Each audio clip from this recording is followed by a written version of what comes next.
Hey guys, tonight we're slipping into something a little more rigid, literally. Imagine waking up, not in your soft bed with crumpled sheets and half a thought about coffee, but in a room chilled by drafty stone walls, the faint smell of starch and coal in the air, and a chambermaid waiting awkwardly for you to get out of bed so she can lace you into your corset. Yeah. Welcome to the Victorian era. And spoiler, you probably won't survive this, not because of war or disease or famine, but because you'll suffocate politely under etiquette. Your lungs, secondary, your posture, everything.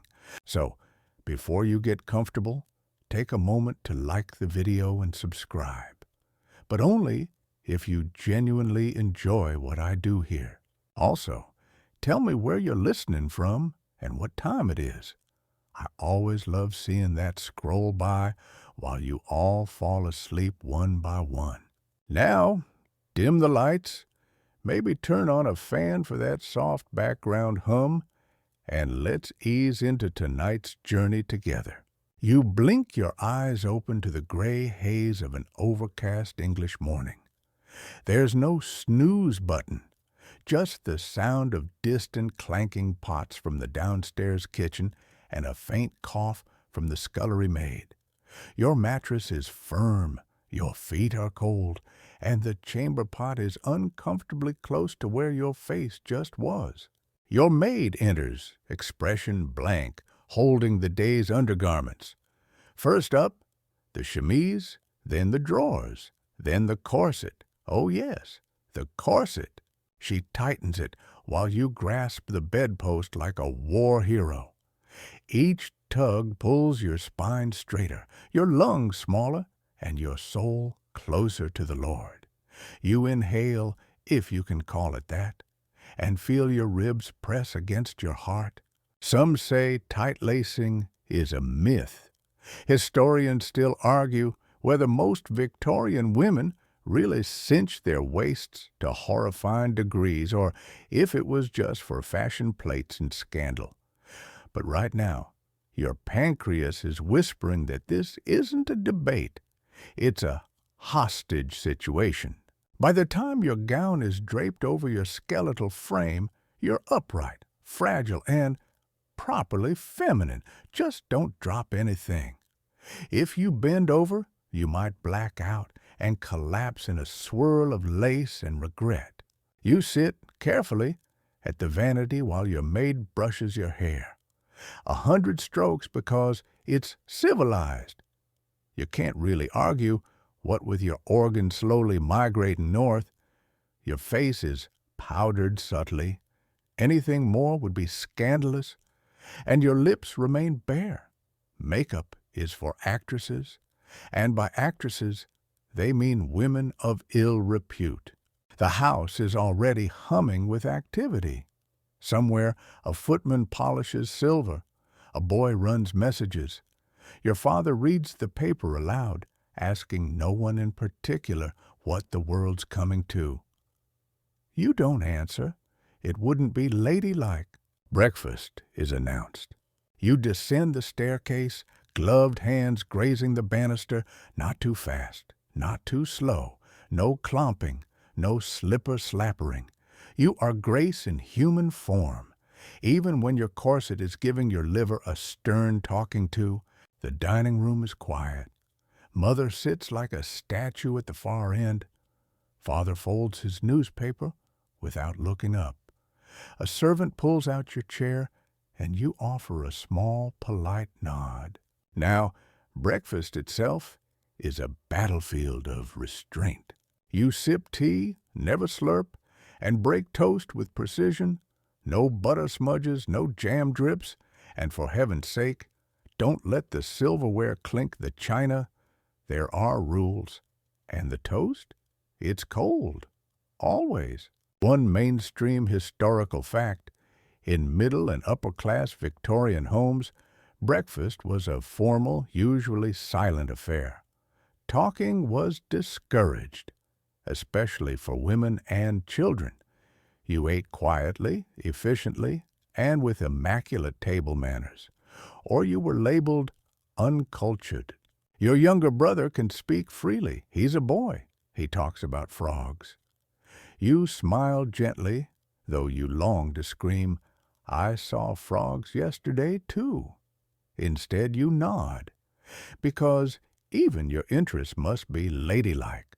Quirky detail? You're expected to carry a daybook, a small notebook in which you jot gentle thoughts, quotes from scripture, and records of household expenses, because keeping tabs on jam and soap is more acceptable than having political opinions. You finish your dry toast and tepid tea. A servant clears your plate before you can object, which is fine, because corsets aren't exactly conducive to second helpings. Your schedule today includes embroidery, posture practice, and a walk through the garden, but only if it doesn't look like rain. If it does, you'll stare out the window longingly while pretending not to. Everything feels a little delicate, like you're living in a house made of bone china. You glance at the mantel clock. Time is moving forward, but not fast enough. You long to read a novel, but only certain ones. Sensation novels? Banned. Too stimulating. You're stuck with moralistic tales of women who die tragically after daring to have a personality. You return to your room. The maid begins preparing your calling dress. And so begins another day in the empire of etiquette, where even your breathing has to be practiced. You sit perfectly still at the edge of a high-backed dining chair, hands folded, elbows off the table, always. In front of you, toast again, this time warmish, and a perfectly boiled egg you're supposed to eat by tapping gently with a tiny spoon, which is cute until you realize tapping too loudly is rude. You glance around. No one else is talking. You're surrounded by rustling newspapers and dainty clinks. One wrong scrape of silver on porcelain, and your mother's eyebrows will arch in silent dismay. Congratulations! You've entered the minefield known as Victorian breakfast etiquette. There are rules, so many rules, and they start early. You reach for your tea. One mainstream historical fact. In upper and middle-class homes, tea wasn't just a beverage. It was a ritual. You must hold the cup by the handle. Never loop your finger through it. That's for taverns and sailors. You lift the cup, not the saucer, with your pinky slightly curved, but never extended like you're casting a spell. Now take a sip, not a slurp, never a slurp. Your lips barely part. You nod slightly. There's no of appreciation. Pleasure is not a breakfast emotion. You butter your toast softly, carefully. The butter must never reach the handle of the knife. If it does, you've committed a breach of breakfast peace. And jam? Apply it only to the bite you're about to eat. Smearing your entire slice in advance is somehow socially violent. Your younger brother, still too young to be ruined by etiquette, drops his spoon. It clatters. A footman retrieves it before your mother can sigh aloud. He's lucky. Boys get leeway. You do not. You glance down at your place setting. Fork on the left, knife on the right, napkin folded neatly on your lap, not tucked in your collar like a Dickensian orphan. There's a fringe tidbit worth whispering here. Some families employed breakfast butlers, whose entire job was to silently manage the morning meal. They would lift toast from silver racks with tongs, adjust the flame beneath the teapot, and make sure you never had to face the horror of lukewarm marmalade. Quiet luxury, disguised as absolute control. You chew slowly, Every bite must look deliberate, never rushed. You're not supposed to look like you're hungry, even if you are. Hunger implies need, and need implies weakness. Historians still argue whether this level of etiquette actually made people better mannered or just better at hiding discomfort.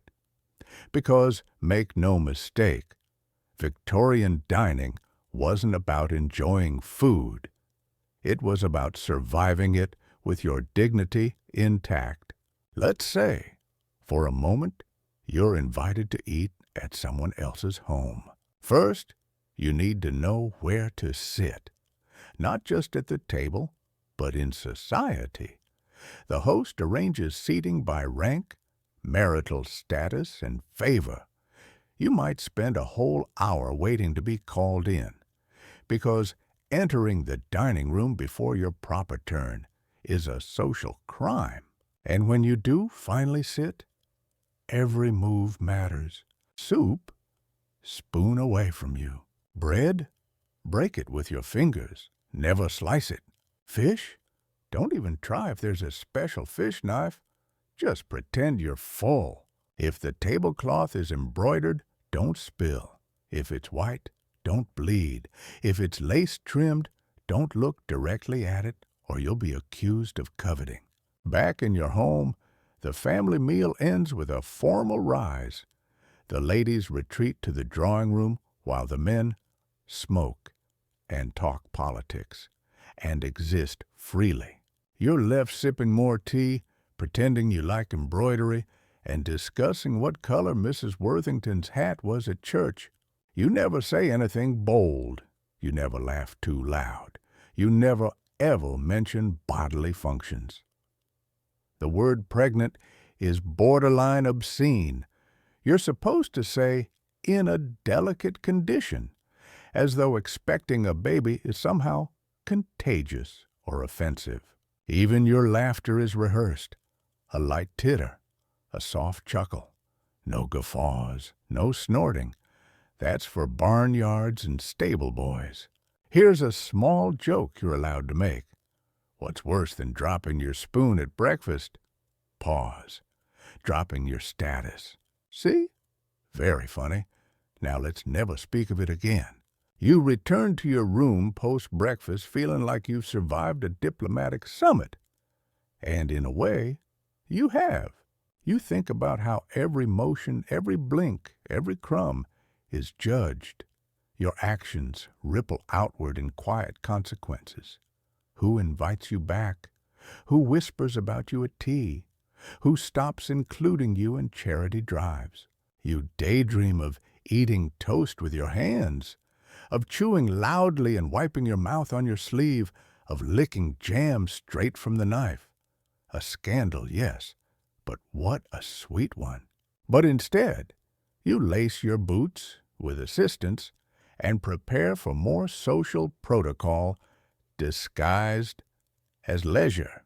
Because in Victorian life, even relaxation has rules.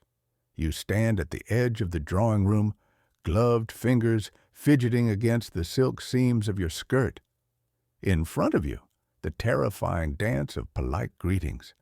This isn't a party, it's a battlefield.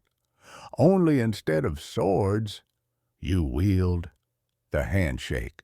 Yes, tonight's entertainment? Shaking hands. But not just any handshake, the correct Victorian handshake. You step forward to greet someone. Now stop. Not so fast. There are rules. Your glove stays on. Bare hands are too familiar, and God forbid someone feel the warmth of your palm. You extend your hand not like a firm businesswoman, but like you're handing over a fragile bird. Fingers out, wrist loose, elbow bent just enough to hint at grace. The person before you mirrors the motion, touches your fingers ever so gently, and gives one, maybe two light shakes. That's it. That's the whole dance. Anything more is improper. Anything less is rude. You're not closing a deal. You're silently saying, I recognize your existence, and I will now pretend we've made meaningful contact. One mainstream historical fact: in Victorian society, handshakes were often discouraged among the upper classes, especially between men and women. A handshake implied familiarity. True etiquette preferred the bow, the nod, or the subtle curtsy, but when handshakes did occur, they were brief, cautious, and preferably gloved. You once saw a gentleman shake a lady's hand too firmly. The gossip that followed lasted 3 whole days. Her hand was handled. He was too forward. They were both, gasp, modern. You continue down the line of guests. You greet Lady Holloway, short nod, soft handshake. Lord Finchester, glove brush only, no eye contact. Miss Price, just a smile. She's below you in social rank, and you've been advised not to encourage too much friendliness. Apparently, warmth is contagious and undesirable. Historians still argue whether this obsession with social restraint was truly moral or just a way to reinforce class barriers. But right now, you're too focused on remembering which direction to tilt your head when you nod to worry about sociology. Then there's the matter of your posture. Straight back, shoulders back, chin slightly down, think swan meets ironing board. You walk not with confidence, but with controlled floatiness. You're supposed to glide, not stomp. No arm swinging, no swaying. And heaven help you if your heel clicks too loudly on the marble floor. Oh, and your smile? Keep it minimal. A full-tooth grin is practically indecent. The ideal Victorian smile says, I am pleased, but not thrilled. Amused, but not entertained. Alive, but only mildly so. A quirky tidbit. Etiquette manuals of the time warned against smiling too much, especially for women. Excessive smiling was associated with frivolity, flirtation, and worse, a lack of breeding. So instead, you keep your expression at a pleasant simmer, enough to be polite, never enough to be memorable. The room fills with low conversation. No one speaks above a certain volume. It's like everyone's trying to out-whisper each other. And the topics, nothing real, of course. You talk about the weather, perhaps a recent charity ball, a horse that threw its rider, or a cousin who married surprisingly well. What you don't talk about: money, illness, childbirth, politics, unless it's to vaguely praise the Queen, or anything that would suggest you have functioning organs or complex thoughts. Still, there's something satisfying in the rhythm of it all, the structure, the rules. You don't have to guess how to act. You just follow the script. It's like a play, except you're both the actor and the audience, judging your own performance in real time. You find a seat, never plop, and cross your ankles demurely. You sip tea someone has brought you. You didn't ask, you never ask, and continue observing the ebb and flow of gloved gestures and half smiles. You notice Mrs. Linton's handshake lasted slightly too long. A murmur passes through the room like a breeze. You file it away. That's the social equivalent of a headline. Later, when you finally retreat upstairs and unlace your gloves, your hands ache, not from effort, from tension, from trying to perfect something so simple, so human, that it now feels like a mechanical ritual with emotional consequences. You look at your own palm, soft, pale, unremarkable. Tomorrow, it will greet more strangers, and you'll smile again, just a little, because in this world, connection is carefully rationed. Even a handshake must follow choreography. Even touch is governed by etiquette. The maid sets the little silver tray on your writing desk with a reverent kind of silence as though she's delivering a holy artifact. And in some ways, she is, because on that tray, a stack of freshly printed calling cards, each one bearing your name, address, and a future full of judgment. You pick one up, it's heavy cardstock, ivory white, with your name in elegant script, Miss Eleanor Beatrice Weatherby. No frills, no title, just enough ink to signal your existence to society. Now the fun begins, because today you're not just existing, you're calling. You pull on your gloves, adjust your hat with the precision of an architect, and mentally prepare yourself for the most exhausting task in Victorian society, dropping in on people without staying too long, or worse, not being received at all. One mainstream historical fact: calling cards were the social media of the 19th century. You didn't text, you didn't call. You left your name literally on a silver tray in someone's front hall. It was like saying, "Hey, I stopped by," without actually speaking to anyone. You'd go home, and if they liked you or felt obligated, they'd return the gesture. There are rules, of course. You may leave one card per adult woman in the household. Fold the corner if it's a personal visit. Leave it untouched if you're just paying respects. If you're newly in town, you deliver cards to all the ladies of your rank or above. And if someone leaves a card for you and you don't respond within a week, social death. You sit in the carriage, box of cards in your lap, wondering how many people will be not at home today. That's the polite way of saying, "We saw you coming and decided to hide behind the curtains." Sometimes they really are out, but often it's just a gentle refusal. Thanks, but no thanks, written in silence. You arrive at the first home. A butler opens the door. He sees your card box, bows slightly, and disappears into the hallway. A moment later, he returns and informs you that Lady Holbrook is not receiving visitors this afternoon. Translation: you weren't invited. You smile, hand him your card, step back into the carriage, on to the next. Historians still argue whether these visits were ever truly about friendship or whether they were just a way to maintain the illusion of connection, to keep social hierarchies humming without the inconvenience of sincerity. A quirky detail? Some women kept entire ledgers, literal logbooks, of who had visited, who they owed a visit to, and who had slipped out of the social circle entirely. Imagine a friendship spreadsheet, but in ink and judgment.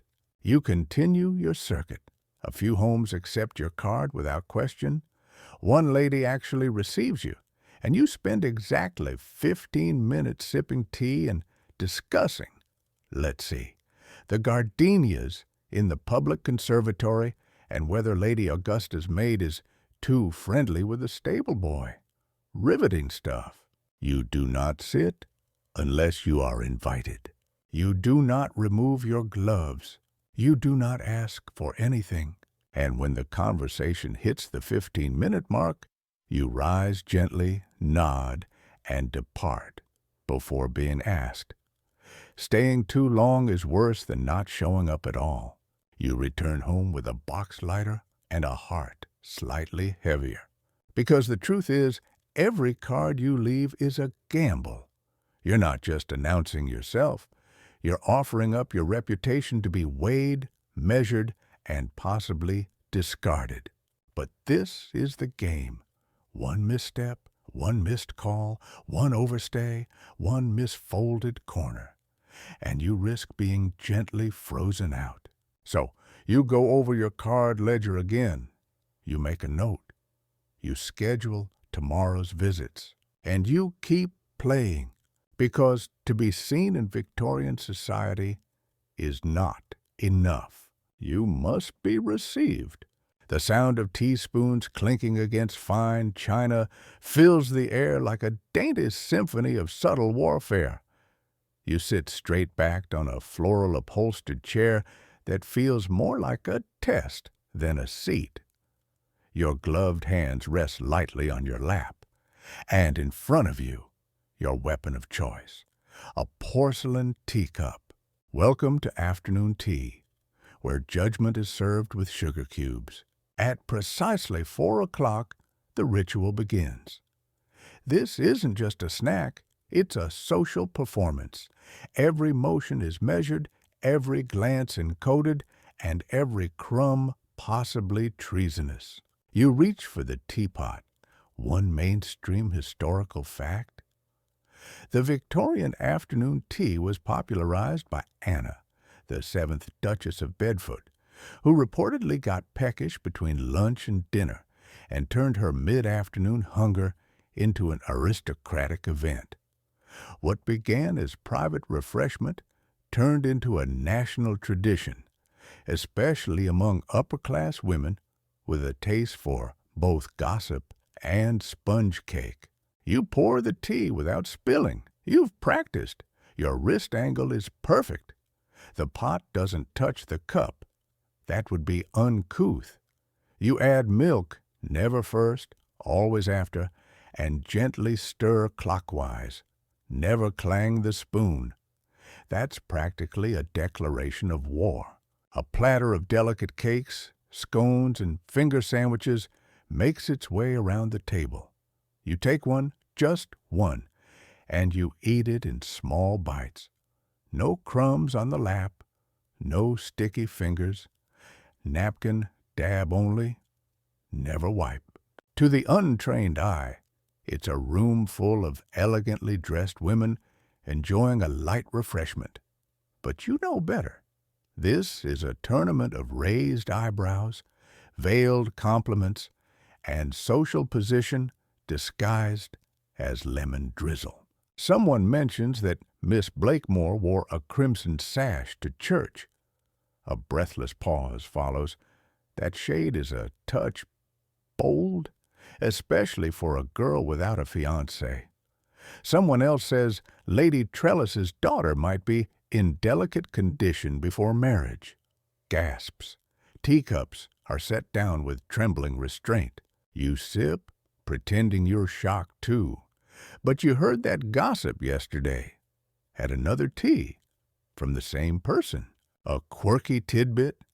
In Victorian times, women often use their tea gatherings to strategically spread or confirm gossip. It wasn't considered rude. In fact, it was practically a civic duty, disguised as social concern. You listen as the conversation drifts to a local charity event, the price of roses, the weather in Bath, and a rather scandalous novel one lady insists she only read to better understand modern literature. She doesn't mention that she read it twice. Historians still argue whether these teas served more to connect or control women. Were they nurturing spaces for sisterhood and subtle rebellion, or just velvet-wrapped cages where rebellion died under layers of marzipan? Hard to say. Right now, your foot is falling asleep from the angle you're forced to sit at, but you can't move. Wriggling is uncouth. You focus on the teacup, on holding it by the handle with thumb and forefinger. No pinky extension, that's a myth, and no one in this room would ever stoop to that cliché. You smile at Lady Hampton across the table. She smiles back with just the corners of her mouth. You know she's heard that your calling card was rejected twice last week. She doesn't mention it. She just offers you another biscuit. You take it. Later, when the ladies begin to disperse, you thank the hostess with appropriate enthusiasm. What a lovely spread! So delightful to see everyone. Must do this again very soon. You step out into the cool afternoon air, your ears still ringing with passive-aggressive compliments and the scent of rose water. And as your carriage rolls away, you exhale softly. Tea was successful. No faux pas, no spills, no raised eyebrows aimed directly at you. You survived. You lived to sip another day. You're not walking, you're floating, or at least that's the idea. Beneath layers of silk, lace, and stiffened cotton, your legs are doing their best to move without tripping. You try not to think about how your stockings are slipping, or how the bones in your corset dig into your ribs with every step. Because tonight, you must look like effortlessness sewn into human form. You stand before the tall mirror in your dressing room, and your maid is fussing with the final layers. She tugs at a ribbon here, smooths a bustle there. You're wearing what can only be described as an architectural feat, a gown with more understructure than a cathedral. One mainstream historical fact: Victorian fashion, especially in the mid to late 1800s, demanded layers upon layers: chemise, corset, petticoats, crinoline or bustle, overskirt, bodice, gloves, hat, and occasionally a corset cover, because one layer of modesty wasn't enough. The goal wasn't mobility, it was morality in motion. Tonight's dress includes a whalebone stiffened bodice and a bustle so large you may need a permit. Your silhouette says, wealthy, respectable, and physically incapable of sin. You breathe in, carefully. Your lungs protest. Your lower ribs don't move at all. You've become a breathing hourglass. And the shoes? Buttoned boots with heels so tiny and pointy, they might qualify as cruel and unusual punishment. A quirky tidbit. Some Victorian women fainted not from emotional shock, but because their corsets were too tight to allow deep breathing. Of course, no one said that aloud. They just called it a touch of the vapors and waved smelling salts like you were a Victorian NASCAR pit stop. You descend the stairs in tiny steps, holding the banister with the delicate panic of someone who knows falling would be both physically painful and socially humiliating. At the bottom, a footman opens the door, and off you go, to be admired and not heard. You arrive at a social gathering, and every woman looks equally uncomfortable, which means you're dressed perfectly. Still, you can't help but notice your reflection in a polished mirror. How your waist looks impossibly narrow. How your sleeves puff just so. How the train of your skirt swishes like a small fabric ocean. And yet you feel nothing like yourself. Historians still argue whether Victorian fashion empowered women by giving them tools for visual expression, or imprisoned them in aesthetic expectations impossible to meet without suffering. Right now, you feel mostly tired. You sit carefully. You can't really slouch, it's physically impossible, but you shift just enough to ease the pressure. Someone compliments your gown. You smile and say, "It's just something I had made up," as if it didn't take 6 fittings and 3 women to help you put it on. There's music playing faintly from a pianoforte in the corner. Someone's cousin is murdering a Chopin etude. No one comments. Across the room, another girl is struggling with her hat. The feathers keep drooping. You know the feeling. Once, your ostrich plumes wilted halfway through a summer garden party. The horror. You still remember the look Lady Sutherland gave you, like you'd just arrived with a visible rash. Another reminder This isn't just clothing, it's coded language, the shade of your gloves, the number of buttons on your bodice, the stiffness of your hem. Each sends messages about your class, your mood, your marital status, and even your virtue. And heaven help you if your sleeves are last season. You make polite conversation while mentally counting how many hours until you can unlace. You nod at stories about summer homes and gaslighting, literal and figurative. You sip something cold, though you can barely taste it. You laugh on cue. You pose like art. You survive the evening. Back home, the undressing begins. It takes nearly as long as getting dressed. Hooks are undone, buttons popped, your corset unlaced, breath returning in ragged relief. Your waist expands half an inch. You feel scandalous. You stare at the heap of fabric on the floor and wonder how something so beautiful can feel so exhausting. But tomorrow, you'll do it again. Because in Victorian society, fashion isn't just about beauty. It's about proof. Proof that you belong. You're seated beside a potted fern that smells vaguely of must and damp lace, clutching your fan like a lifeline. The parlor is full. Chattering mothers, blushing daughters, watchful chaperones, and men pretending not to look while obviously looking. Tonight isn't a party. It's not even really about dancing or conversation. It's a hunt. You are the quarry. Welcome to the thrilling sport of Victorian courtship, where marriage is the prize and missteps are fatal, but only socially, of course. Emotionally, that's a slower death. You watch the couples swirl across the polished floor. Gloves brush, eyes meet. A young man smiles at you from across the room and bows politely. Your heart flutters.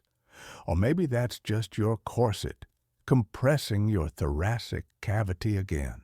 One mainstream historical fact: Victorian courtship was a strictly supervised affair, especially for upper and middle-class women. Every interaction was choreographed. Conversations were chaperoned, letters passed through family hands, and even a shared walk required the presence of a trusted adult or sibling. You were never truly alone, especially not with someone of the opposite sex. The young man approaches. He asks for a dance. You nod, then glance at your mother for silent approval. She dips her chin ever so slightly. Permission granted. He offers his arm and you take it. The warmth of his sleeve almost scandalous. You two-step around the room with practiced grace. You say very little. Maybe something about the weather or the lovely string quartet. He agrees. You smile. He nods. You both pretend you're not being studied by every set of eyes in the room. A quirky tidbit? Fans had their own secret language in Victorian times.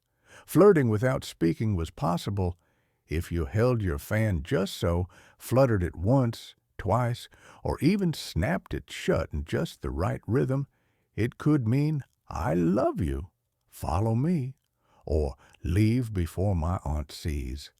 Historians disagree on how widely understood or used this language really was, but still, it adds a dash of romantic rebellion to your otherwise suffocating schedule. After the dance, the young man bows again and retreats. Your heart skips, either from excitement or corset-induced tachycardia. You return to your seat. Your mother leans in. "He seems respectable," she whispers. Translation: he owns land and hasn't been caught in a scandal yet. The courtship process continues like this for weeks, then months. If you're lucky, it might result in a proposal. But even that doesn't guarantee marriage, not if his family disapproves. Or if a wealthier, slightly prettier girl appears with an estate and a father who breeds racehorses, you're in the business of projecting availability without eagerness, beauty without vanity, virtue without self-righteousness. You must be charming, but not too bold, clever, but not sharp, modest, but not mousy. Oh, and always silent about your actual opinions. Historians still argue whether Victorian women were truly oppressed by this system or if some used it to wield subtle power, marrying strategically, playing up innocence while manipulating behind the scenes.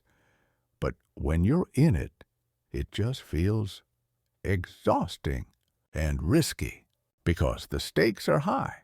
You either marry or you become a spinster. You don't say the word aloud. It's practically a curse. A woman past 25 with no husband is treated like a fading daisy, sweet once, now dry and decorative. If you fail to marry, your future is a room in your brother's house, crocheting doilies and teaching nieces the art of fainting gracefully. People stop asking your opinion. They start calling you dear a little too often. You can't inherit. You can't vote. You can't live alone without being judged. You are, for all intents and purposes, invisible. And yet, some women chose that life, not by accident, on purpose. Maybe they like their solitude, or books, or freedom. You think about that sometimes. What it would be like to live without a man watching, evaluating, deciding your worth. To wake up and just be. But that's not the world you live in. So you press your gloves flat, smile politely at the next man who bows, and pretend you're not terrified that he might propose, or worse, that he won't. Because in this era, romance is a game of chess, and you're always a pawn hoping to become a queen. There's a soft thud in the nursery above you, followed by a muffled wail and a scurry of feet. You pause, teacup in midair, and wait. Not your job. Moments later, the crying stops. A nursemaid handles it, as always. You take another sip. Because in Victorian society, children are better seen from a distance and, ideally, not heard at all. Your own childhood, if you can remember it through the haze of starch and propriety, wasn't exactly filled with bedtime cuddles or tickle fights. You were raised by governesses and nannies, spoke to your parents mostly during formal meals or holidays, and learned early that affection was something you earn, not something freely given. One mainstream historical fact: in upper-class Victorian homes, chilled rearing was delegated almost entirely to servants. The mother's role was largely ceremonial. She'd inspect the children, approve the governess, and occasionally choose their outfits. Real parenting? That was for the nurse, the nanny, the tutor. Now, as an adult woman in training, you're expected to eventually replicate this system with children of your own. But for now, your relationship to children is one of observation and distant admiration. When you see them in the park, they're dressed like miniature adults. Stiff collars, crinolines, ribbons, and restraint. You do not laugh with them. You do not chase them. You coo politely if they do something clever and look away if they do something embarrassing. A quirky tidbit? Some etiquette guides recommended that children never speak at dinner unless directly addressed, and even then, to keep their replies monosyllabic. Not because their thoughts weren't welcome, but because their mere voice could shatter the illusion of adult serenity. You remember once as a child giggling too loudly at a garden party. Your aunt snapped her fan shut so sharply it sounded like a guillotine. The laughter died. You learned.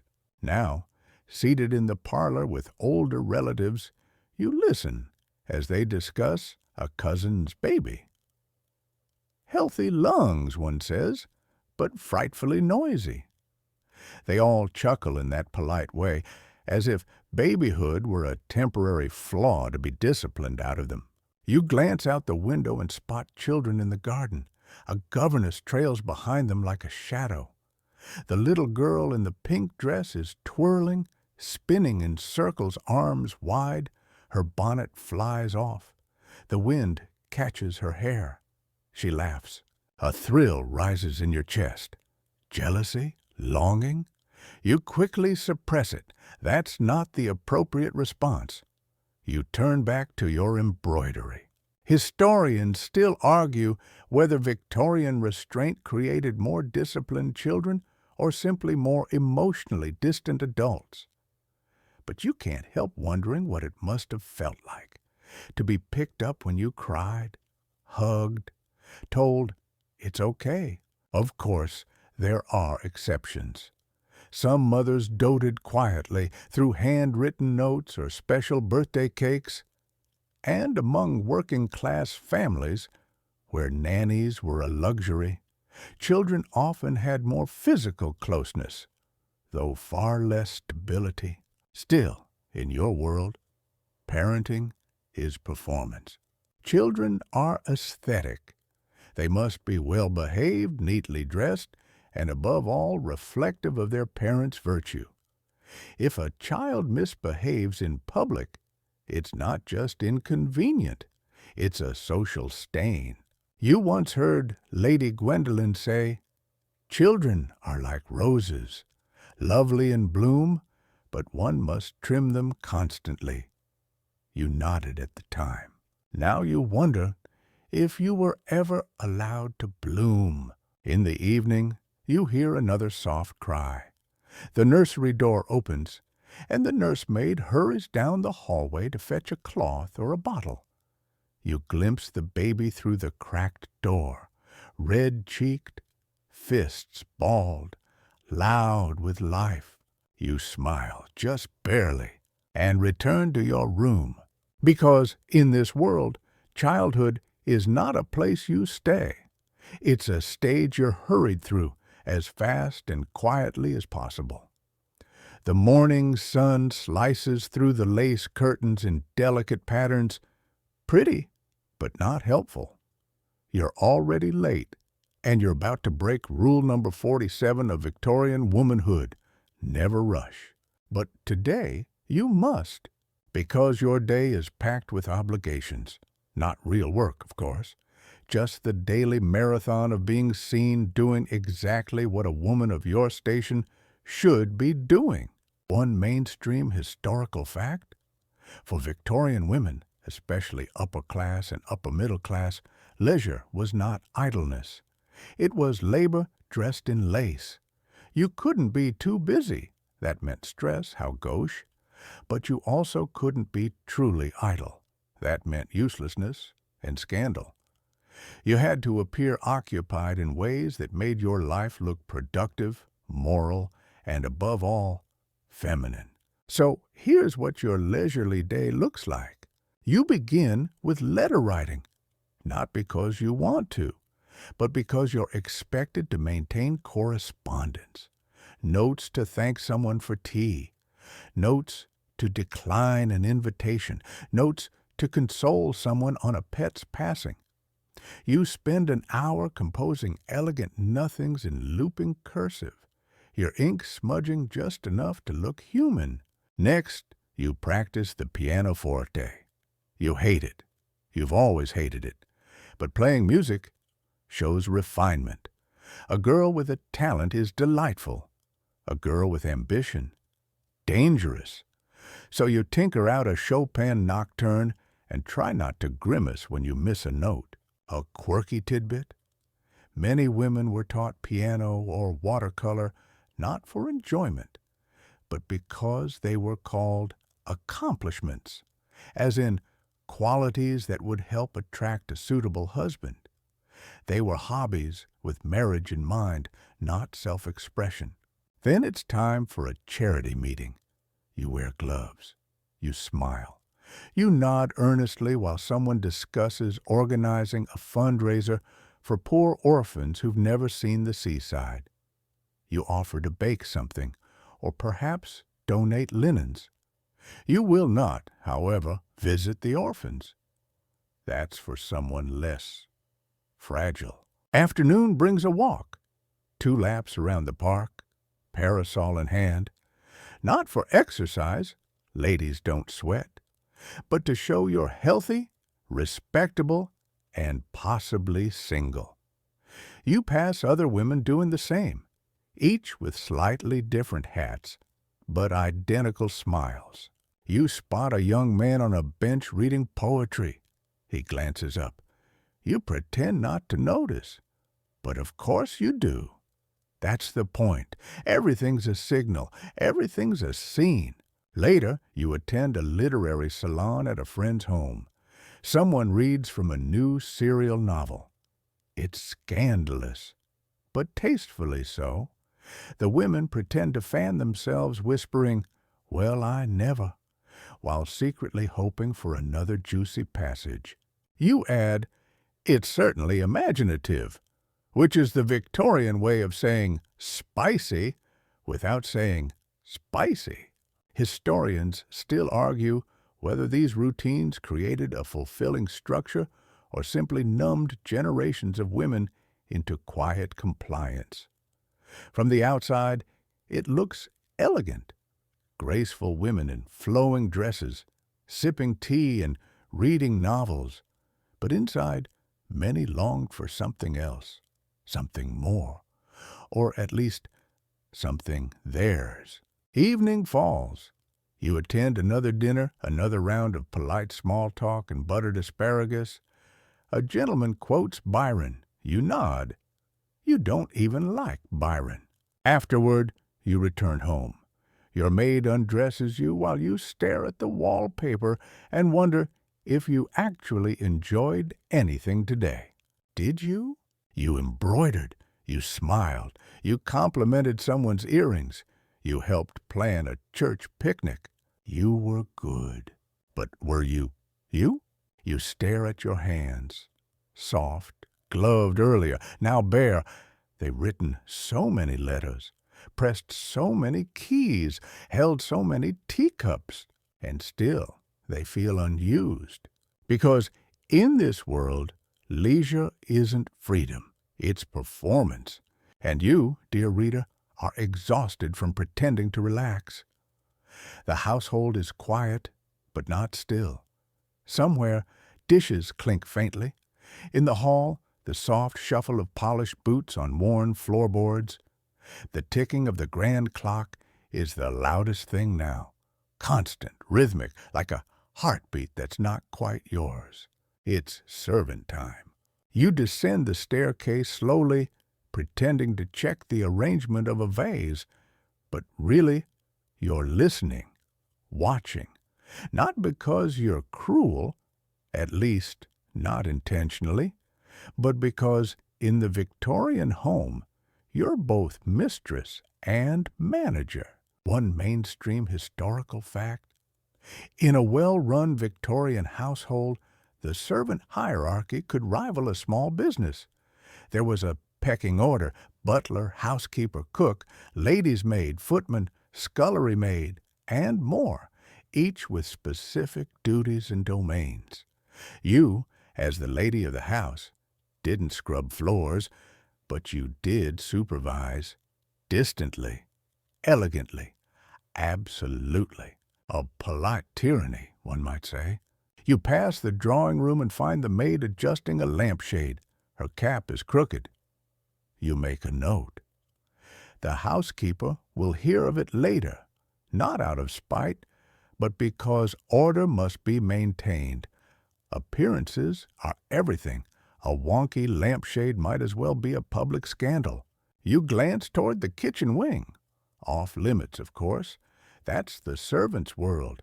Hot, loud, filled with life that's not meant to spill into yours. You can smell something baking, maybe tarts, or Sunday pudding. You're not supposed to ask. Food just appears, a quirky tidbit. Some upper-class women never learned how to boil an egg or tie their own corset because those were servant tasks. But they were expected to know how long each should take, what materials were best, and how much it all should cost, so they could supervise with grace and passive control. You remember being taught as a girl how to spot dust in corners, how to sniff out spoiled milk, how to notice when a maid was walking too slowly, not to help, to manage, to command, nicely. Historians still argue whether the domestic servant system upheld a cruel class divide or provided genuine economic opportunities for working-class women. After all, service could be a steady job, and many maids sent money home, but it also meant invisibility, long hours, no personal space, constant performance. You think of Mary, your lady's maid. You like her. She braids your hair gently. She's seen you cry once, silently, after a dance gone wrong, and said nothing, just brushed the tears away like lint. But you never call her friend. That would be unseemly. In fact, if you call her by her name at all in front of guests, eyebrows might rise. Some ladies say, "my maid," as if identity vanishes under duty. You've heard worse. Some call their cook it. You don't. Still, when Mary brings your dress in the morning, she knocks twice, never once. A single knock would be too familiar. At breakfast, the butler places your toast precisely, pours tea at the exact angle, and vanishes before you can thank him. You're not supposed to thank him. That's not the dynamic. You sometimes wonder if they talk about you downstairs.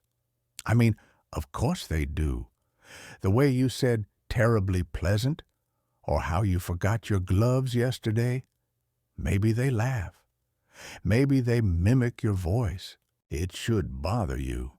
Strangely, it doesn't, because they see everything.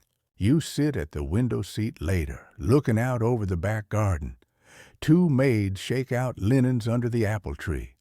One of them laughs, not loud, but freely, a sound you almost envy. You wonder what it would feel like to live without corsets or callings or curated smiles, to scrub your own floor, to be tired for a reason.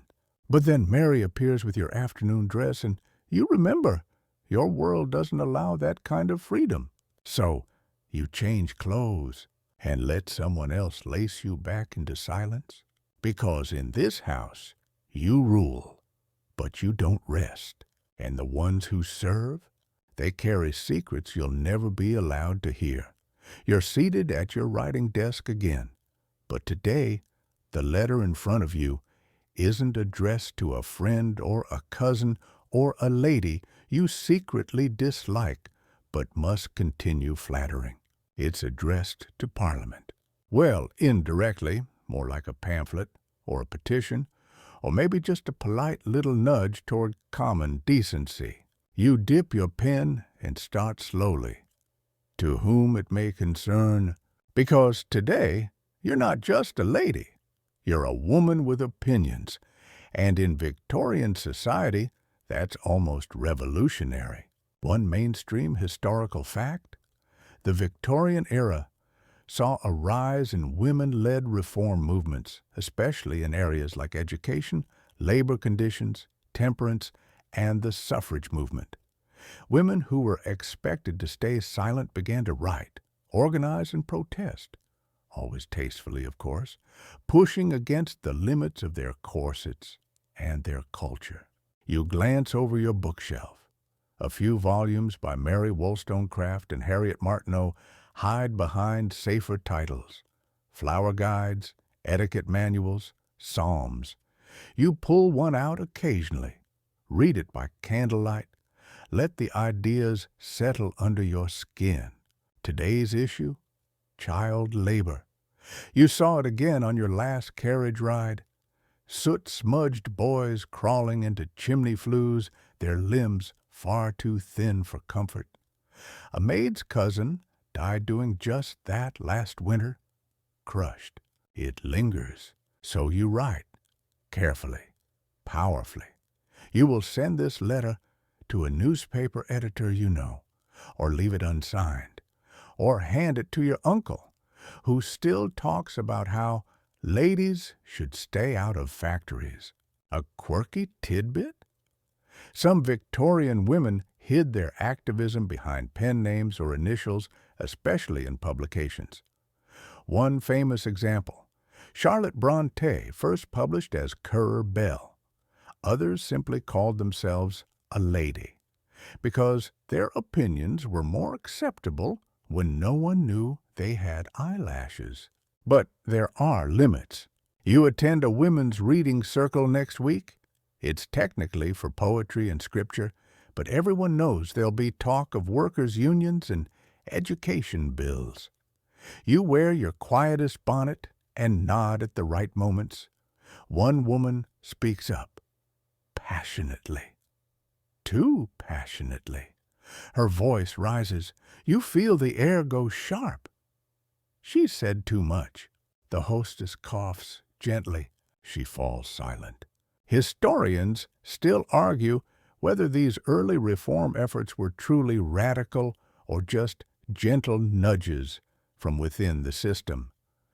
Were they meant to reshape the world or just polish its edges? You don't know. But you do know this. Writing that letter felt good. Right. Like loosening a lace that's been choking your voice. Later, your brother finds the draft on your desk.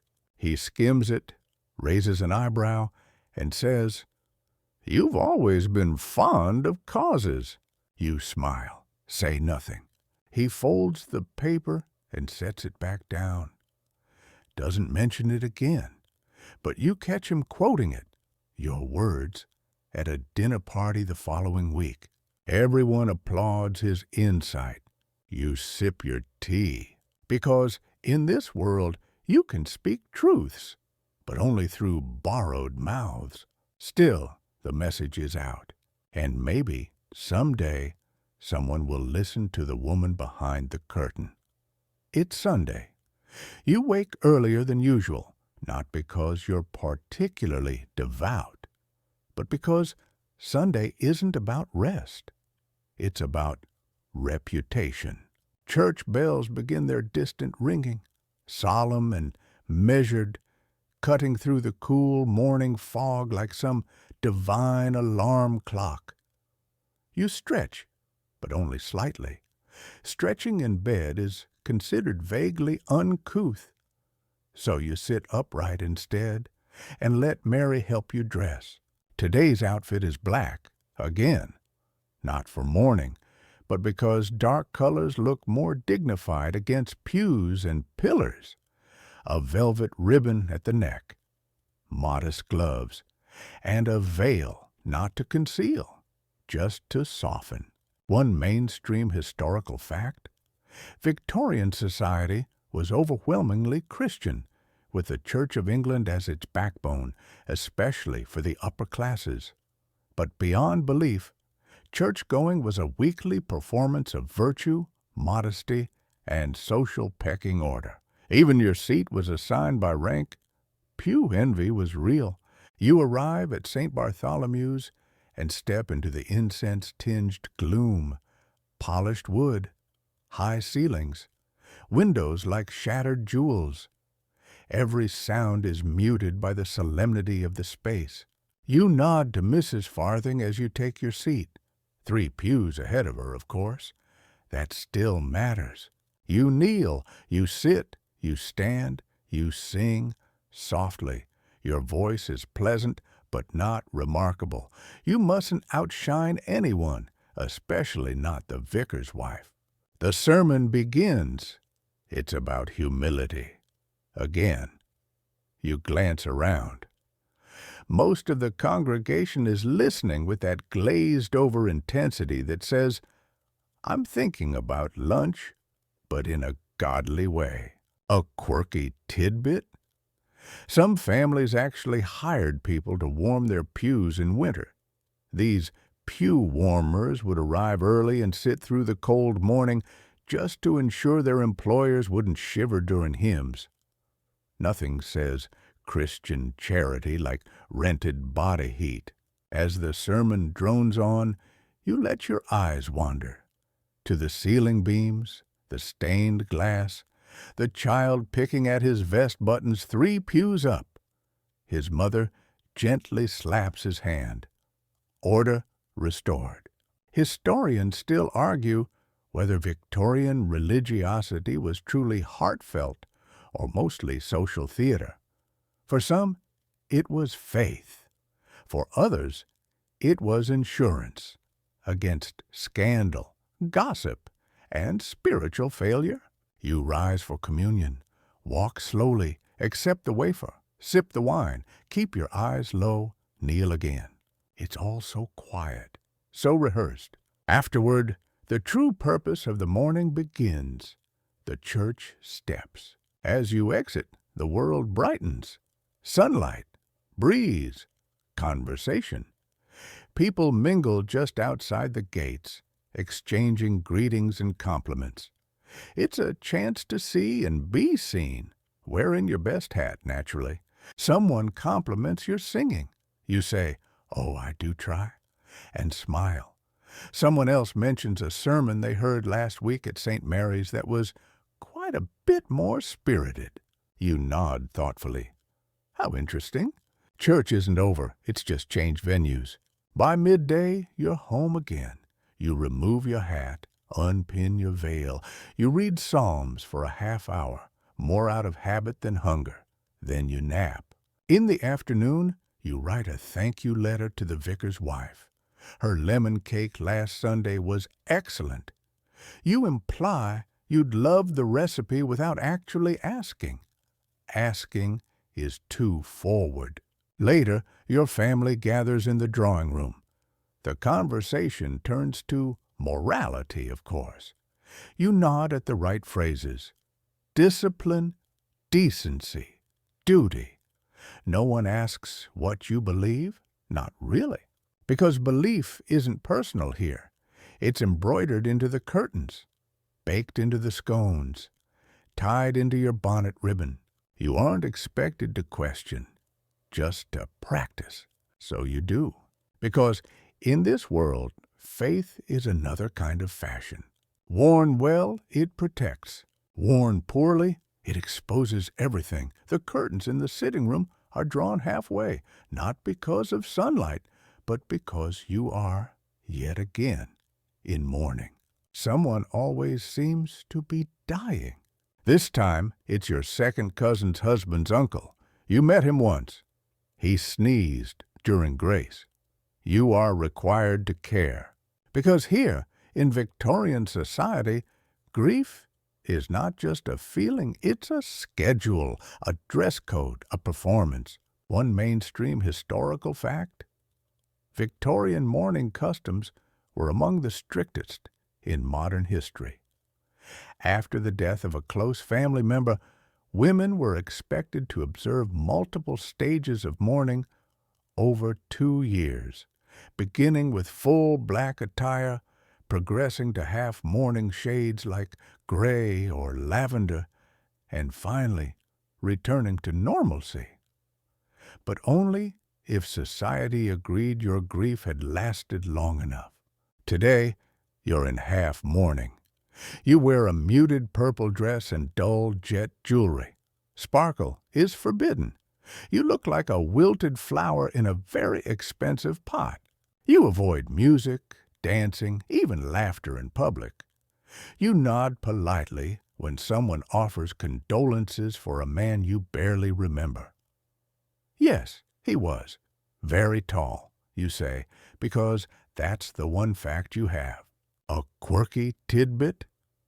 Queen Victoria herself wore mourning clothes for 40 years after the death of Prince Albert, transforming mourning into not just a ritual, but a national aesthetic. She set the gold, or rather, the coal-black, standard for grieving in style. The house reflects your grief, too. Clocks are stopped. Mirrors are draped in black cloth, so the spirit of the dead can pass peacefully. Or, depending on who you ask, so you don't accidentally glimpse a ghost behind you. Historians still argue whether these customs were rooted in deep emotional need or obsessive social control. Were people truly this grief-stricken, or just afraid of being accused of not grieving enough? You remember laughing once quietly during mourning? A child said something absurd. You covered your mouth, horrified. Your aunt noticed. "Still grieving, I hope," she said softly. That was her way of warning you. You didn't laugh again for weeks. Sometimes you wonder, do these rituals actually help? Or do they trap people in a grief that should have been allowed to pass? You open the mourning chest in your room. It's filled with veils, gloves, and letters edged in black.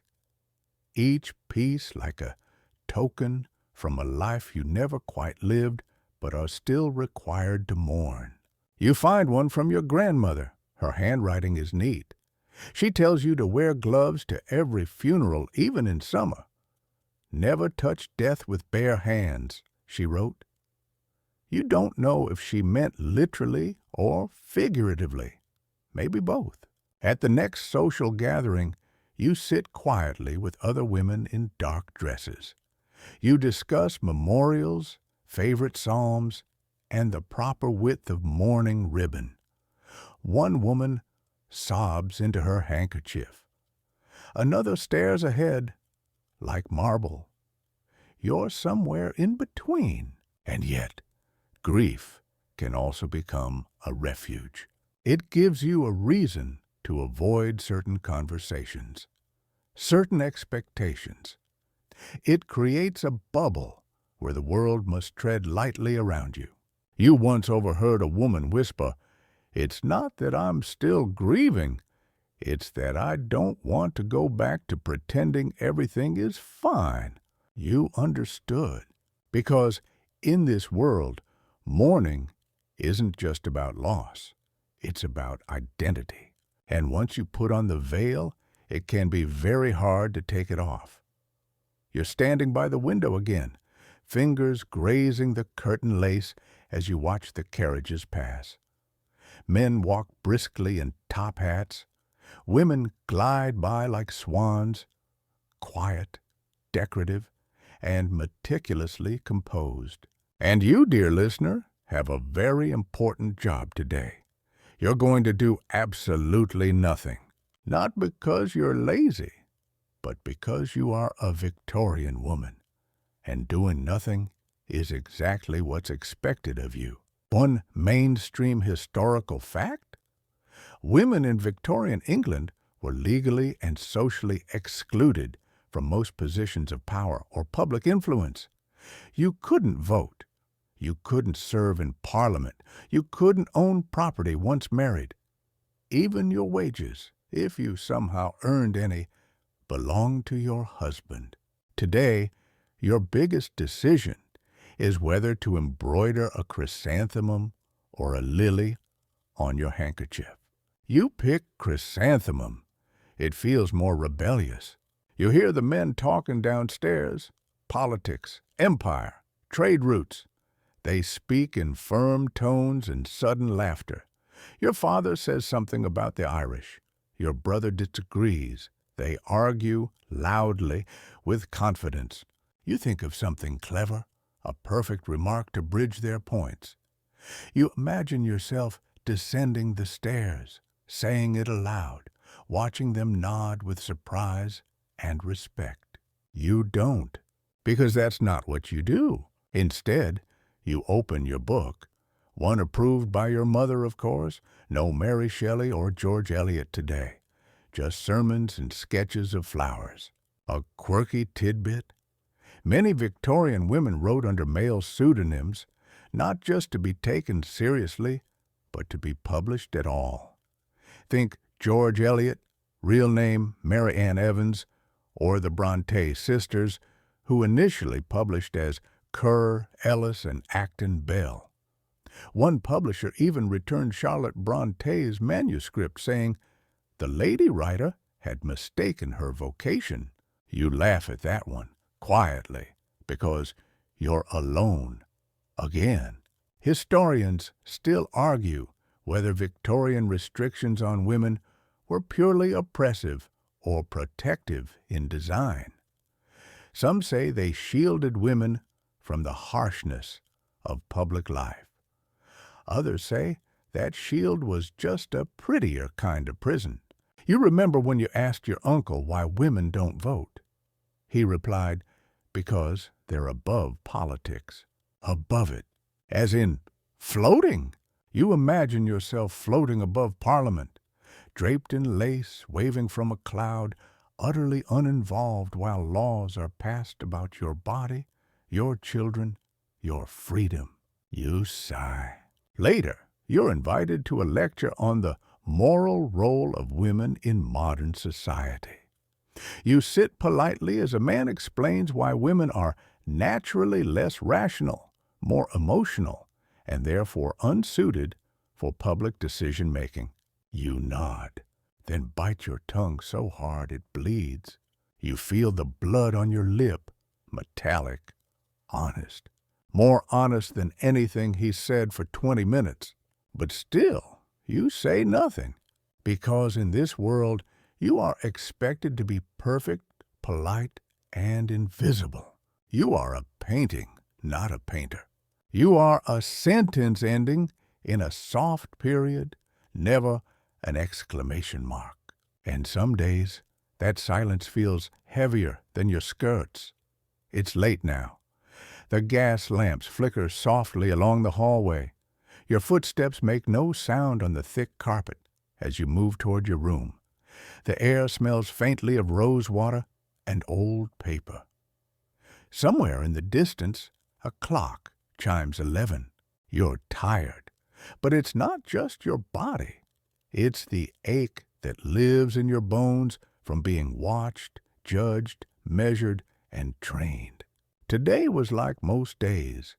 You smiled when expected, sat straight through dinner, stitched 6 petals and 2 leaves, and asked nothing more of the world than what it was willing to offer, which, honestly, isn't much.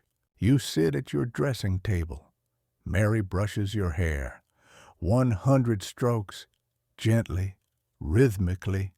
Your scalp tingles. You close your eyes. This is the only moment that feels yours. One mainstream historical fact? Even at home, a Victorian woman's image had to be curated at all times. Appearances weren't just for society, they were a form of currency.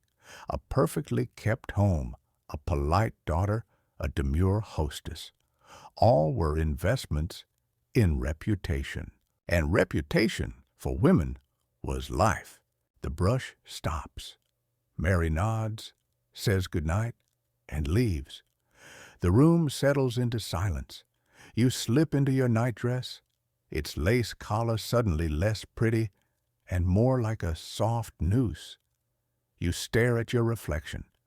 Someone trained in softness, in waiting, in silence. A quirky tidbit? Victorian women were encouraged to keep diaries, not for introspection, but for moral inventory.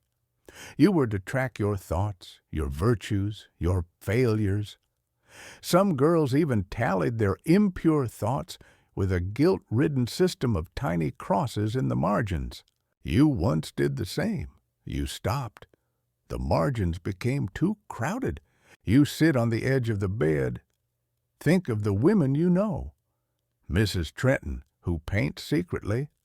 Cousin Eleanor, who quotes Voltaire under her breath.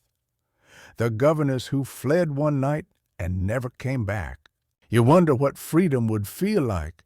Not just the word, the actual thing. Not rebellion, not loud, flashing, dangerous rebellion, just the freedom to walk outside alone, to read something improper, to say no, to say yes, to be known for something more than grace and good posture.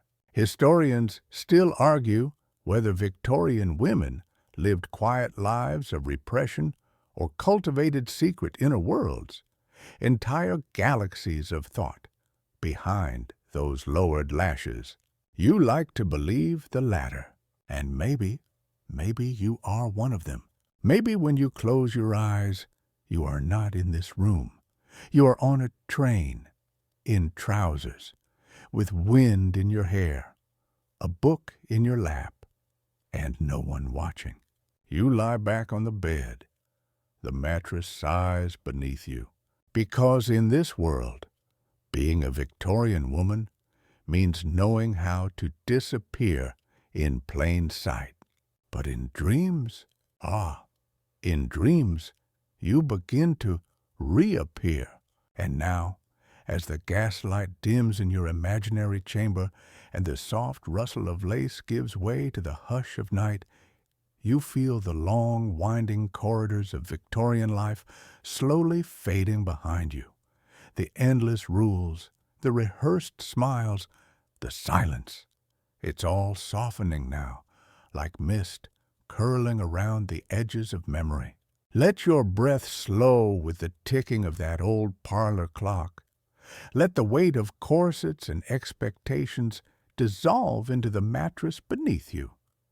You are not the perfect daughter or the poised hostess anymore. Not here. Here you are still and safe. No more embroidery, no more posture, no more minding your step with every word. The soft hum of the house around you fades into a deeper quiet, the kind that wraps itself gently around your shoulders like a well-worn shawl. And with every blink that lingers longer than the last, with every thought that drifts like dust motes in the gaslight, you slip further into stillness, into warmth. Maybe you're still in a drawing room, or maybe you're already in a dream, a world where no one interrupts, a place where your story belongs only to you. Tonight, you rest not as a lady, not as a role, but as yourself. Good night, my quiet rebel. End of script. Sweet dreams.